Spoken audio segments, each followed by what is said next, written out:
दोस्तों मेरा नाम doctor Diksha. This is a mini blog. All the mini blog नहीं, मेरे पूरे 24 घंटे की कहानी है। तो सबसे पहले आज मेरे यूनिट में 20 पेशेंट थे और आज ओके। हमारे यहाँ टी एल एच एक टी ए एच 3 हिस्टेरोस्कोपिक डी-एन-सी और 2 प्रीवियस एल-एस-सी-एस का इलेक्टिव सिजेरियन था। तो मैं ये सब वार्ड का काम करके मैं सीधे आ गई ओटी। वहाँ पर एक हिस्टेरोस्कोपिक डी-एन-सी हुई। उसके बाद एक टी-एल-एच हुआ। मैं वहीं पर खड़ी थी। मैंने सुबह मतलब 7 बजे ही मैं आ गई थी। उसको मैंने राउंड लिया तो मैंने खाना वाना नहीं खा रखा था। तो फिर मैंने वो दोनों ओटी के नोट्स डाले।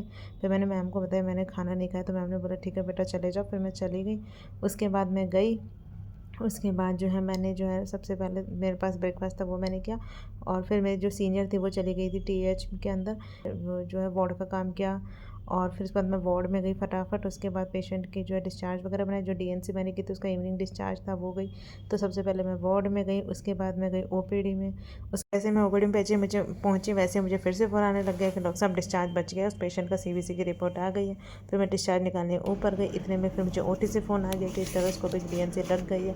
तो मैं स्टेरोस्कोपिक डीएनसी के लिए चली गई। फिर वहाँ पे मैंने सबसे पहले अपने पर्चे संभाले, जो मैं सुबह से लिस्ट बना रखी थी कि किस पेशेंट का क्या क्या काम है, वो लिस्ट मैंने अपने साथ ली। फिर दोनों ही स्टेरोस्कोपिक डीएनसी लगातार थी तो मेरे को नोट डालने का टाइम नहीं मिला। तो मैंने सबसे पहले परोप लिखे, क्योंकि क्या होता है राइट लेफ्ट में बाद में बड़ा कन्फ्यूजन होता है और मैम भी निकल जाते, इसलिए मैंने एक पेज पे जो है सबसे पहले परोप लिख लिया। फिर दूसरे स्टेरोस्कोपिक डीएनसी में चली गई। फिर मैं वहाँ से बाहर आई। फिर सिस्टर ने मुझे बोला कि आपकी फाइल इनकम्प्लीट है। मैंने बोला ऐसा हो नहीं सकता है। फिर उन्होंने हमें से गप्पे मारने लगे और फाइनली मेरी फाइल कंप्लीट निकली। क्यों मैं हंस नहीं सकती? सारा काम पूरा है क्या? सारा पूरा है ना? पूरा है ना? चेक कर लो। आपने तो बोला था नहीं होगा पूरा। पूरा है कि नहीं बताओ? हाँ हाँ पूरा है। मेरा अप्रैल इतना ज़्यादा गंदा है, मुझे पता है। देखो इसके अंदर कितना गंदा हो रखा है, जबकि नया ही मैंने फर्स्ट टाइम पहना था, लेकिन इतना गंदा हो गया था। मैं रोज़ सोचती हूँ कि उसको धोंगी या फिर इसको लॉन्ड्री में दूँगी, लेकिन मैं हमेशा भूल जाती हूँ। उसके बाद मैं बहुत ज़्यादा थक गई थी। उसके बाद फिर मैंने सोचा, भूख भी नहीं लग रही थी, फिर मैंने सोचा कि अब फटाफट जाती, क्योंकि जो अब 2 डीएनसी उनका भी इवनिंग डिस्चार्ज था तो उसका डिस्चार्ज बना देती हूँ। फिर जब मैं गई तो मुझे याद आया कि उनका इवनिंग डिस्चार्ज बनाने के लिए तो मुझे उनके नोट चाहिए और डिटेल्स चाहिए।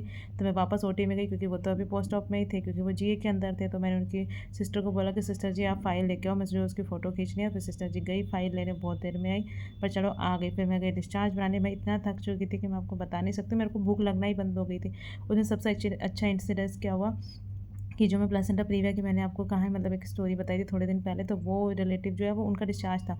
तो वो लोग जाने से पहले मुझे थैंक यू करना चाहते थे।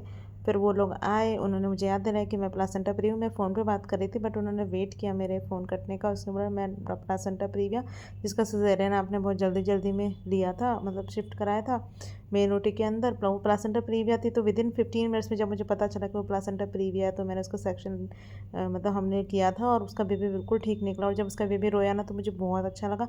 तो अगले दिन पोस्ट ऑप में भी मैंने उसे बताया था कि तुम्हारा बेबी रोया, तो मुझे बहुत अच्छा लगा। वैसे सबके बेबी रोते हैं तो मुझे अच्छा लगता है। वो पूरी कहानी मैंने आपको अगले सेपरेट वीडियो में मैंने बताऊंगी। मैंने उनको टाटा बाय बाय किया और उसके बाद फिर लिफ्ट का भी टाइम भी तो आती नहीं है, लिफ्ट के चक्कर में और 4 से 5 बज जाए।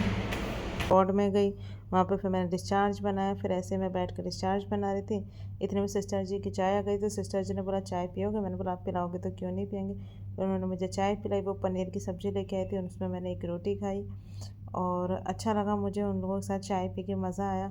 उसके बाद मेरी छुट्टी का टाइम हो गया था, मतलब बज नो डाउट आज का दिन बहुत ज़्यादा टायरिंग था, क्योंकि आज के दिन मतलब इतना हुआ, 7 केसेस थे, जो कि बड़ी बात है। और वो भी कोई ऐसा छोटा 3, मतलब वो डीएनसी आप छोटा प्रोसीजर मान सकते हो, लेकिन बाकी बड़े ही प्रोसीजर थे।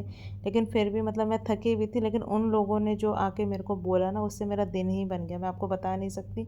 तो आप समझ रहे हो कि जीवन में अप्रिसिएशन कितना इंपॉर्टेंट है। मतलब मैं पूरी थकी थी, मेरी पूरी थकान उतर गई उन लोगों की बातें सुन के।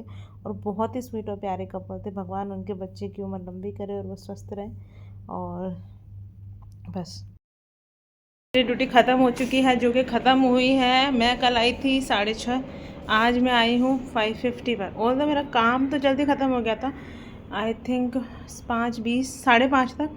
फिर सिस्टर जी ने मुझे चाय पिलाने बोल दिया, उन्होंने थोड़ा कुछ लाया था वो मैंने खाया। उसके बाद मैंने चाय पी और फिर उन्होंने मुझे ऑफ़र की तो मैंने पी ली। वैसे नहीं पीती तो मुझे खुद पे रूम पे आके बनानी पड़ती। उन्होंने मुझे ऑफ़र किया तो मुझे अच्छा लगा। और अब मुझे कल फिर जाना है और मेरी थीसिस का कुछ अता पता नहीं है। और बस अब मैं सोची थी सोऊंगी, लेकिन मुझे लगता नहीं कि मैं सो पाऊंगी। और फिर 10-11 ही पेशेंट है मेरी यूनिट में। आज का दिन बहुत बहुत बहुत बहुत बहुत ज़्यादा हेक्टिक था। मतलब आज हमारे 7 केसेस थे, 20 पेशेंट थे, और उसमें जो है 7 पेशेंट के अंदर मतलब चार्ज, उसमें से भी 3-4 पेशेंट आईसीयू के थे और वो वार्ड में नए नए शिफ्ट हुए थे। तो सोचो उनका कितना काम हुआ होगा। अब मैं आई और कल सुबह मुझे फिर जाना है। तो रोज़ रोज़ इस एप्रिन को ना मैं धुलाना भूल जाती हूँ, देखो कितना गंदा हो गया है। और है ना, अब जो है इसको रोज़ रोज़ मैं लॉन्ड्री में देना भूल जाती हूँ और फिर रोज़ इसी को सुबह उठा के पहन जाती हूँ। बहुत ही परेशान हो, कोई दूसरों से परेशान होता है, मैं खुद से परेशान हूँ। अब इतने लेट आई भी हूँ और एप्रिन फिर गंदा है, और तीनों एप्रिन गंदे हो चुके हैं अब तो, और एक उनके पास ऑलरेडी है। कल उसको मंगाऊंगी या तो किसी से। मतलब इतने गंदे गंदे हो रखे हैं, देख रहे हो, बहुत ही गंदा। देखना, देखो कितना गंदा हो रखा है। इसको इसमें डालती हूँ कि धोने के लिए, और सुबह इसी में से फिर पहन जाती हूँ उठा के। आदत तो ख़राब है मेरी। उसके बाद मैं इतना ज़्यादा थक चुकी थी कि मेरा खाना बनाने के मन में नहीं थी। मैंने अपने हस्बैंड से बात करते करते उन्होंने बताया कि आज मैं थक गई, तो उन्होंने मेरे लिए मेरी पसंद की बिरयानी ऑर्डर की। उसके बाद वो बिरयानी आई, उसको खाते खाते मुझे ऑलमोस्ट 10 बज गए थे। उसके बाद ये था मेरा मिनी ब्लॉग, और उसके बाद मैं सो गई। ओके, टाटा बाय गाइस, और इस तरह के कंटेंट के लिए